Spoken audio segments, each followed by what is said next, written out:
आज मेरे पास अमुक अव्यवस्था है, कल ऐसा हो सकता है कि तुम भारी से भारी सृष्टि की व्यवस्था करने वाले बन जाओ। क्या चाहिए? निहाल हो जाओगे, निहाल हो जाओगे। अब कृत्य कृत्य भयो, निहाल हो जाओगे। ये सबकी समझ में नहीं आएगा, ये आगे की बातें हैं।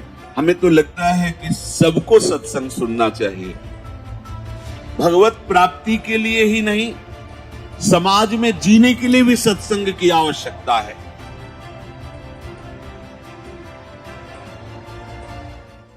स्वीकृति, अगर ये स्वीकृति आप करते चले जाएं, जो श्रवण कर रहे हैं तो सच्ची मानिए, ये भ्रम खत्म हो जाएगा कि बहुत काल जब साधना करे तब ऐसी बात आती है। हम लोग तो गृहस्थ हैं, संसारी हैं, विषयी हैं, आदि आदि। आपने स्वीकृति ही आप गलत ढंग से कर रहे हैं, स्वीकृति ही आपने सही नहीं की।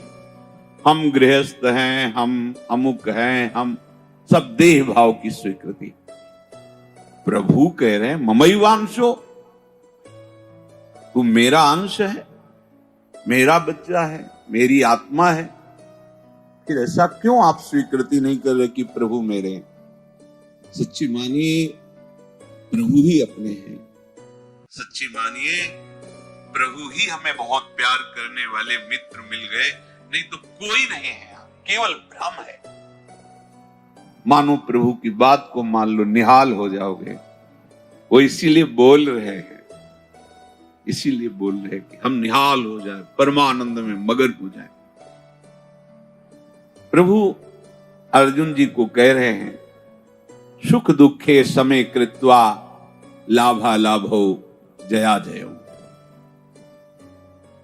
ये कर्म भूमि है, हमारा यहां जन्म हुआ है। अपने शुभ और अशुभ दोनों कर्मों को मिटा करके वो परम लाभ जो किसी कर्म से नहीं होता वो हम करें। वो कौन सा कर्म है जो हमें परम लाभ देगा? तो कह रहे हैं जय और पराजय में समान भाव रखना ही वो समता रूपी महान धर्म है जो तुम्हें बचा लेगा। बड़े से बड़ा शुभ कर्म भी फांसी ही है, चाहे सोने की जंजीर से फांसी लगाओ और चाहे रस्सी से फांसी लगाओ, मरोगे तो है ही। ऐसे शुभ कर्म भी फांसी ही है, लोक लोकांतर में भटकना होता है, विश्राम नहीं होता। और अशुभ कर्म तो है ही, कहना क्या है उसको? हर शरीरधारी से ये दो प्रकार की क्रियाएं होती ही हैं, कहीं ना कहीं शुभ कर्म होता है, कहीं ना कहीं अशुभ कर्म। कोई ऐसा नहीं है जो इन दोनों कर्मों से युक्त ना हो। बड़े बड़े ज्ञानी जनों के शरीर के द्वारा भी ये दो क्रियाएं हो जाती हैं, पर वो अपने को अलग कर चुके हैं, वो अपने स्वरूप में स्थित हैं, कर्ता भाव रहित हैं। इसलिए ना शुभ उनका स्पर्श करता है, ना अशुभ स्पर्श करता है। वो जान के कोई क्रिया नहीं कर रहे, संकल्प करके क्रिया नहीं कर रहे, स्वाभाविक हो रही। अब उसमें कुछ भी ऐसी घटना घट जाती है तो उसके वो करता नहीं है। इसलिए कहा गया कि जो आत्मज्ञानी महापुरुष है, अगर उसके द्वारा बड़े से बड़ा शुभ कर्म हो जाए तो कोई उसका पुण्य फल नहीं होता, और बड़े से बड़ा कोई पाप कर्म बन जाए तो उसका कोई अपराध नहीं होता, क्योंकि कर्ता भाव से रहित है। ये सबकी समझ में नहीं आएगा, ये आगे की बातें हैं जहां अहंकार समर्पित हो जाता है। कैसे नहीं उसको अपराध लगेगा? उसके शरीर के द्वारा हो रहा है। तो जैसे हमारे इस प्रदेश में जितने भी प्राणी वास करते हैं, फिर देश में, फिर हमारे विश्व में, तो हम एक प्रदेश से लेते हैं, कितना अशुभ कर्म होता है और कितना शुभ कर्म होता है। क्या आपको दोनों का दंड मिलता है या पुरस्कार मिलता है? या आपको हर्ष होता है या शोक होता है? या सुख होता है या दुख होता है? नहीं होता। क्यों नहीं होता? क्योंकि हमारा संबंध नहीं हो तो रहा है। शुभ अशुभ कर्म हो रहा है प्रदेश में, देश में, क्योंकि कोई भी शरीरधारी कर्म किए बिना रह नहीं सकता। और जो शास्त्र सम्मत कर्म करते हैं वो भगवत मार्ग के पथिक होते हैं। वो साधारण उनकी गणना नहीं आती शुभ अशुभ में, वो तो भगवत धर्म का पालन करने वाले होते हैं, वो तो महात्मा होते हैं, भक्त जन होते हैं, प्रेमी जन होते हैं। वो त्रिगुणातीत अवस्था की तरफ उनकी गति होती है। पर साधारण प्राणी प्रायः क्रिया किए बिना रह नहीं सकता। क्रिया होती है, और क्रिया जब अहम से होती है तो कहीं ना कहीं लाभ बुद्धि, सुख बुद्धि होती है। इसके कारण वो ये समझ नहीं पाता है कि धर्म है कि अधर्म है, और बढ़ता चला जाता है। कहीं खूब पापाचरण होते हैं, कभी कोई संयोग बन गया तो पुण्याचरण भी होते हैं। लेकिन आपको क्या फर्क पड़ता है? पूरे विश्व में दोनों प्रकार के कर्म हो रहे हैं, आपको क्या फर्क पड़ता है? कुछ नहीं। क्यों? क्योंकि उसका हमारा कोई संबंध ही नहीं है। समझ लीजिए। तो ऐसे ही विश्व का एक ये नमूना है, स्थूल शरीर, सूक्ष्म शरीर और कारण शरीर। जो भगवत तत्व के ज्ञाता महापुरुष जन होते हैं, बिल्कुल जैसे तुम्हारा प्रदेश के शुभ अशुभ कर्म से कोई संबंध ना होने के कारण न हर्ष है, न शोक है, न दंड है, न पुरस्कार है, ऐसे ही इस शरीर के द्वारा हुए शुभ अशुभ कर्म उसे बांध नहीं सकते। जिसने अपने स्वरूप को अलग करके इनसे संबंध त्याग कर दिया। हमें हर्ष शोक दूसरे की क्रियाओं से इसलिए नहीं होता कि हमारा संबंध नहीं। ठीक ऐसे ही शरीर से जब ज्ञान प्राप्त हो जाता है, बिल्कुल जैसे भगवान ने कहा कि पुराना वस्त्र त्याग कर नए वस्त्र को धारण करते। सांप ने केचुल छोड़ दी, कोई संबंध नहीं। पुराना वस्त्र फेंक दिया, उसे कोई जला दे, कोई कुछ करे, कोई संबंध नहीं। वो उत्तम जगह में रखा जाए या अधम जगह में, कोई संपर्क नहीं रहता। ये देहाभिमान होने के कारण, देह भाव होने के कारण हमें अपने कर्मों का भोग भोगना पड़ता है। अब हमको जो भगवान उपदेश कर रहे हैं कि इस कर्म जाल से कैसे मुक्त होना है, क्योंकि अवश्य में भोक्तव्यम कृतम कर्म शुभाशुभम, भगवत वाणी, भोगना पड़ेगा निश्चित। अब कोई ऐसा उपाय जो हम इन कर्मों के जाल से मुक्त हो सके। भगवान कह रहे हैं कि जो भी आपके द्वारा हो रहा है, पहली बात तो जो कर्म हो रहा है वो प्रमाणित होना चाहिए, गुरुजनों के द्वारा शास्त्र सम्मत। मनमानी आचरणों की यहां चर्चा नहीं। यहां जो है तस्मात् शास्त्रम प्रमाणम ते, आपका कोई भी कार्य बिना प्रमाण वाला नहीं होना चाहिए, मनमानी नहीं होना चाहिए। उसका प्रमाण किसी संत ने कहा है, आचार्य ने कहा है, गुरुदेव ने कहा है, भक्तों ने ऐसा कहा है, ऐसा हमारे बुजुर्गों ने कहा है, यह प्रमाणित होना चाहिए। अब उस कर्म का अनुष्ठान करते समय हमारे हृदय में लाभ की विशेष आकांक्षा होती है, उस कर्म की सफलता की विशेष आकांक्षा होती है। अगर आप प्रभु की इस वाणी को नहीं मानेंगे तो बहुत धोखा हो जाएगा हमसे, बहुत गलती हो जाएगी। जैसे जिसको लगता हो कि ये सुख दुख समय कृत्वा लाभा लाभो जया जयो, ये तो केवल विरक्तों के लिए भगवान कह रहे, ऐसा नहीं। देखो सबको लाभ इसमें है। एक विद्यार्थी है, वो विद्या अध्ययन करता है पास होने के लिए, पूरा प्रयास करता है। किसी कारणों से, खेल में ज्यादा बुद्धि होने से, प्रमाद बुद्धि होने से, या प्रयासरत है उतना मानसिक प्रबलता ना होने से चूक हो गई, उत्तर नहीं दे पाया और परीक्षा में फेल हो गया। अब ये सूत्र उसको पता नहीं है, न घर वालों को पता है। अब वो उसे बोलते हैं कि इतना रुपया लगाया, इतनी फीस भरी और तू फेल हो गया। मानसिक उसके ऊपर दबाव डालते हैं। वो शास्त्र ज्ञान से रहित, विवेक रहित बालक विचार करता है, घर वाले भी असंतुष्ट हैं और पास भी नहीं हो पाया, अब क्या करे? बोले मर जाना अच्छा है। देखो कई ऐसी घटनाएं सुनने को मिलती कि अमुक विद्यार्थी फेल हुआ तो उसने आत्महत्या कर ली। ये क्यों हुआ? ये विवेक ना होने के कारण। ठीक है, इस बार फेल हुए हैं तो अगली बार हम प्रयास करें जहां हमारी कमी रही। अगली बार भी फेल होते हैं तो केवल पढ़ करके, विद्या या अध्ययन करके ही जीवन रखना होता है क्या? अगर विद्या नहीं है तो वो जीवन नहीं है। अरे भाई, ऐसा नहीं है। जीवन नष्ट करने का अधिकार तुम्हारा नहीं। किसी कार्य में असफलता होने पर अगर हम अपने जीवन को नष्ट कर देते थे तो बहुत बड़ा अपराध बन गया, बहुत बड़ी दुर्गति का कारण बन गया। हमें जो अवसर मिला था उन्नति का, हम अवनति में बदल दिया। बहुत बड़ी हमारी पराजय हो गई। इसलिए क्षमता आना अति आवश्यक है। हमें तो लगता है कि सबको सत्संग सुनना चाहिए, भगवत प्राप्ति के लिए ही नहीं, समाज में जीने के लिए भी सत्संग की आवश्यकता है। आसुरी बुद्धि पशुता का नाश करने के लिए सत्संग समर्थ है। एक किसान है, हजारों रुपए लगा करके, मेहनत करके, बहुत बड़ी मेहनत होती किसान की, बहुत मेहनत होती, बहुत बड़ा तपस्वी होता, वो जान नहीं पाता है अज्ञान की धरा में होने के कारण। जिस ठंडी में आप वस्त्र त्याग नहीं करना चाहते, पूरी रात रात पानी लगाता है गेहूं की खेती में, बड़ी मेहनत करता है। जब फसल काटने का समय आता है तो वर्षा और ओले हो जाते हैं, पूरी फसल नष्ट हो गई। कर्जा लेकर उसने खाद पानी लगाया था, बेटी का ब्याह करना है, बच्चों को पढ़ाना है, अब फसल नष्ट हो गई।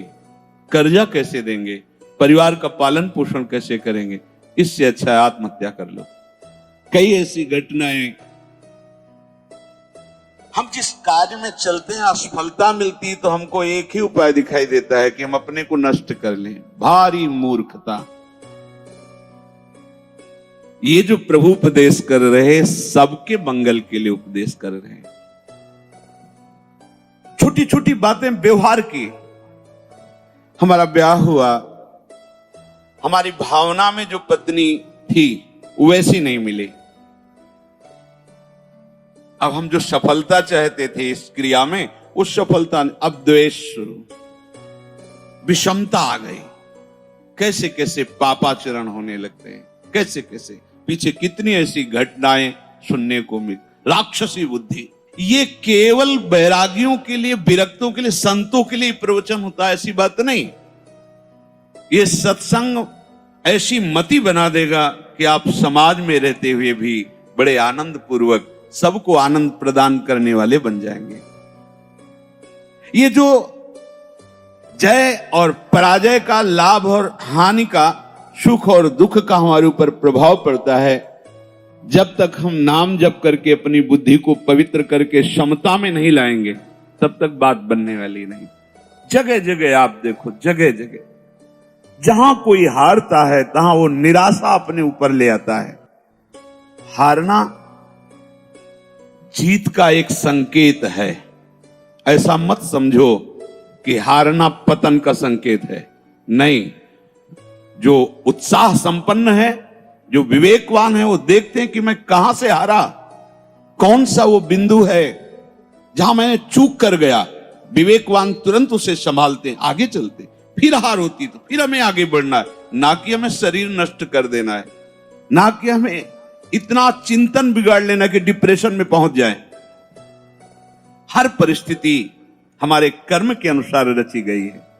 अब हमको संभालना होगा, उस कर्म के प्रवाह में बहकर हमें नष्ट नहीं होना है। इसीलिए भगवान यहाँ के ततो युद्धाय युध्यस्व। तुम अपने कर्तव्य कर्म करने के लिए कमर कस के खड़े हो, उत्साह संपन्न बनो, तुम्हें बिल्कुल पाप नहीं लगेगा। नैवम पाप मवाप्स्यसि।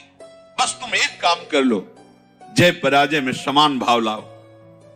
जो आपने माना हुआ लाभ है, अगर हमारा पूर्ण नहीं हो रहा है तो हमें निराश नहीं होना।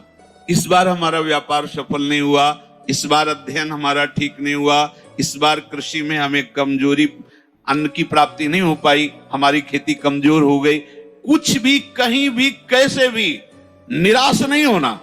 रात है तो दिन आएगा, आप धैर्य रखिए, प्रकाश होगा। अंधकार में उबिए नहीं और प्रकाश में फूलिए नहीं। अभिमान मत कीजिए, अंधकार आने वाला है। इसलिए सम, भगवान कह रहे समय कृत्वा, ये बहुत बड़ी विद्या है। अगर कोई कहे निकुंज में जाने के लिए इसकी क्या आवश्यकता है, तो कृपा प्रकरण में पढ़कर देखिए, तीसरे दोहे में शत्रु मित्र समझानी सम, मान मान अपमान सम, दुख सुख लाभ न हानि। यह जो कृपा, वही प्रभु कह रहे, सुख दुख के समय कृत्वा लाभा लाभ हो जया जय। इसको धारण कीजिए। छोटी छोटी सी अनुकूलता में बाधा पड़ने पर हम दुखी हो जाते हैं, हम विक्षिप्त होने लगते हैं, हम बहुत बड़े लाभ का त्याग कर देते हैं। छोटी सी मनोनुकूल वृत्ति के विरोध होने पर, जबकि वो महामंगल विधान है, आपको समझ में नहीं आ रहा, आप इतने असंतुष्ट हो जाते हैं, इतने हार जाते हैं, इतने निराश हो जाते हैं कि परम लाभ का मार्ग ही छोड़ दिया। ये जरूरी है, जरूरी है। जैसे ये उपदेश जब होते हैं तो प्रश्न भी होते हैं कि कब तक सहें, कब तक सहें? जब तक भगवत प्राप्ति नहीं हो जाती, जब तक भगवत साक्षात्कार नहीं हो जाता, तब तक आप सहो। सहत सहत बाढ़े भगति। इसका परिणाम क्या होगा? हम तो बड़ा दुख सह रहे हैं, अपमान सह रहे हैं, विषमता सह रहे हैं, इसका परिणाम क्या होगा? भगवान कह रहे बिल्कुल निश्चिंत रहो, महाभय से तुम्हारी रक्षा निश्चित यही कर लेगा। समता, किसी के आशीर्वाद की जरूरत नहीं है। ऐसा ते विहिता सांख्ये बुद्धिर्योगे त्विमां शृणु, बुद्ध्या युक्तो यया पार्थ कर्म बंधम प्रहास्यसि संतुष्टायेन केनवा। ये कला सीखनी पड़ेगी, ये कला स्वीकृति करनी पड़ेगी, नहीं आप आगे परमार्थ में नहीं बढ़ पाएंगे। हर तरह से अपने को प्रसन्न रखने की चेष्टा रखो, विवेक के द्वारा, किसी वस्तु व्यक्ति स्थान के द्वारा प्रसन्न करने की नहीं, आंतरिक विवेक के द्वारा, बाह्य कोई साधन नहीं।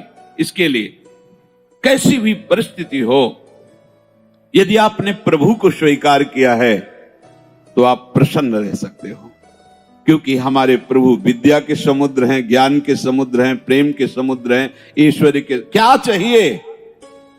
बिना पढ़े समस्त विद्या प्रकाशित हो जाती है। ब्रह्मा जी किस स्कूल में गए थे? चारों वेद स्वतः स्फुरित हो रहे, किसके संकल्प से? भगवान के संकल्प से।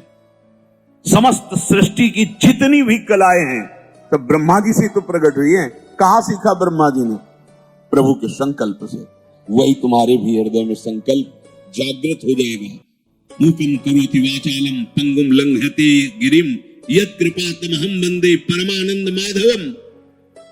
आज मेरे पास अमुक अव्यवस्था है, कल ऐसा हो सकता है कि तुम भारी से भारी सृष्टि की व्यवस्था करने वाले बन जाओ, क्योंकि तुम्हारा स्वामी अनंत ईश्वर संपन्न है। इस बात को लेकर के वो इस समता को धारण कर सकता है। अगर इतने बड़े प्रभु का सहारा नहीं है, फिर सहेगा किससे?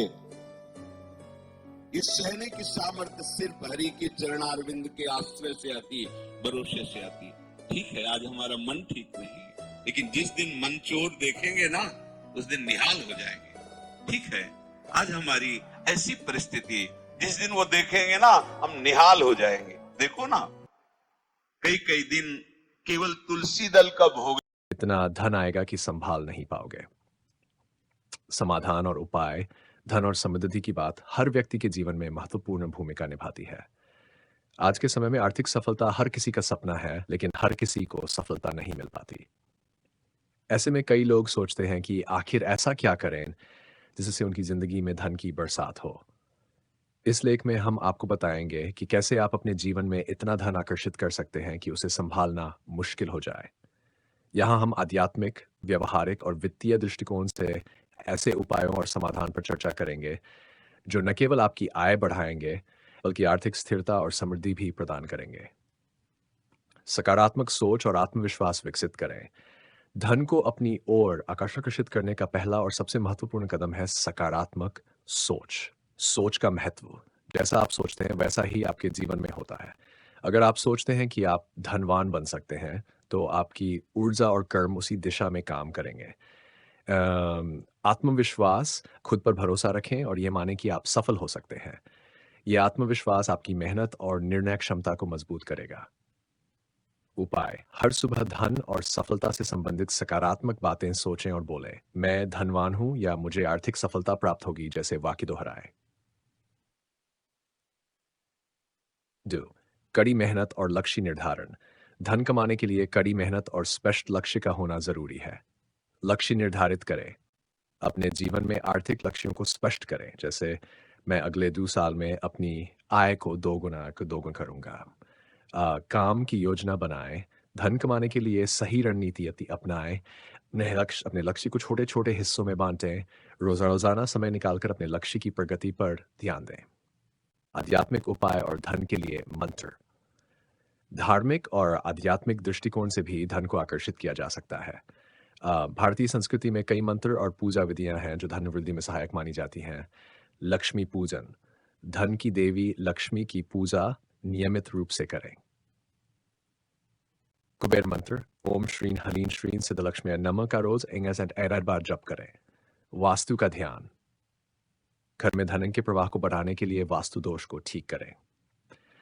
उपाय: शुक्रवार के दिन लक्ष्मी माता को गुलाब के फूल और चावल अर्पित करें। घर में उत्तर पूर्व दिशा को साफ सुथरा रखें।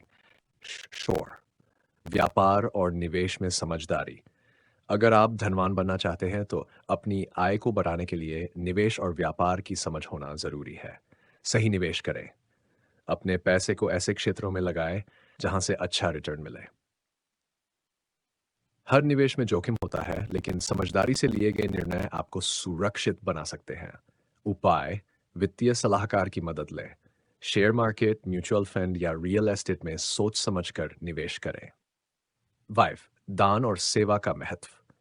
धन बढ़ाने के लिए दान और सेवा का भी महत्वपूर्ण योगदान होता है। सकारात्मक ऊर्जा: दान करने से न केवल आपकी ऊर्जा सकारात्मक होती है, बल्कि आपके जीवन में धन का प्रवाह भी तेज होता है। गरीबों की मदद: नियमित रूप से जरूरतमंदों को अन्न, वस्त्र या धन दान करें। उपाय: हर महीने अपने कमाई का एक हिस्सा दान करें। गाय को भोजन कराएं और पक्षियों के लिए पानी रखें। 6. समय प्रबंधन और अनुशासन। धन अर्जित करने के लिए समय प्रबंधन और अनुशासन का पालन जरूरी है। समय का सदुपयोग: दिन भर के काम को ठीक से प्लान करें। अनुशासन पर नियंत्रण रखें और बचत की आदत डालें। उपाय: महीने की शुरुआत में ही अपने बजट को तय करें। गैर जरूरी खर्चों से बचें। आशुष शेख सेड: नकारात्मकता से दूर रहें। नकारात्मक सोच और नकारात्मक लोगों से दूर रहें। आलोचनाओं से बचें। दूसरों की आलोचना और नकारात्मकता आपके दिमाग को प्रभावित कर सकती है। सकारात्मक संगत: उन लोगों के साथ समय बिताएं जो आपको प्रेरित करते हैं। उपाय: नियमित रूप से ध्यान करें और मानसिक शांति बनाए रखें। हर दिन 5 मिनट सकारात्मक पुस्तकों को पढ़ें। 8. धन को सही तरीके से संभालें। अगर आप धन अर्जित कर लेते हैं तो उसे सही तरीके से संभालना भी जरूरी है। अपनी कमाई का एक हिस्सा हमेशा बचत के लिए रखें। आपातकालीन फंड बनाएं। ऐसी परिस्थितियों के लिए तैयार रहें जब अचानक धन की आवश्यकता हो। बैंक में फिक्स डिपॉजिट या बचत खाता खोलें। नियमित रूप से अपनी आय और व्यय का लेखा जोखा रखें। शारीरिक और मानसिक स्वास्थ्य का ध्यान रखें। धन तभी आनंद देगा जब आप स्वस्थ रहेंगे। शारीरिक स्वास्थ्य: रोजाना व्यायाम करें और अच्छा आहार लें। मानसिक शांति: मेडिटेशन और योग करें। उपाय: दिन की शुरुआत ध्यान और प्रार्थना से करें। तनाव से बचने के लिए हंसी और सुकून भरे समय को प्राथमिकता दें। धैर्य और निरंतर प्रयास। धन कमाने का सबसे बड़ा मंत्र है धैर्य और निरंतर प्रयास। असफलताओं से सीखें। अगर किसी काम में असफलता मिलती है तो उससे सीखें और फिर से कोशिश करें। सफलता के लिए नियमित और सच्चे प्रयास जरूरी है। अपनी असफलताओं का विश्लेषण करें। हर दिन खुद को प्रेरित करने के लिए मोटिवेशनल वीडियो या कहानियां पढ़ें। निष्कर्ष: धन कमाना और उसे संभालना एक कला है जिसमें मेहनत, अनुशासन और सकारात्मक दृष्टिकोण का योगदान होता है। ऊपर दिए गए उपायों को अपनाकर आप न केवल आर्थिक रूप से समृद्ध हो सकते हैं, बल्कि अपने जीवन में संतोष और सुख का अनुभव भी कर सकते हैं। याद रखें, सफलता और धन उन्हीं के पास आते हैं जो उसका सही तरीके से स्वागत करते हैं और उसे सही दिशा में उपयोग करते हैं।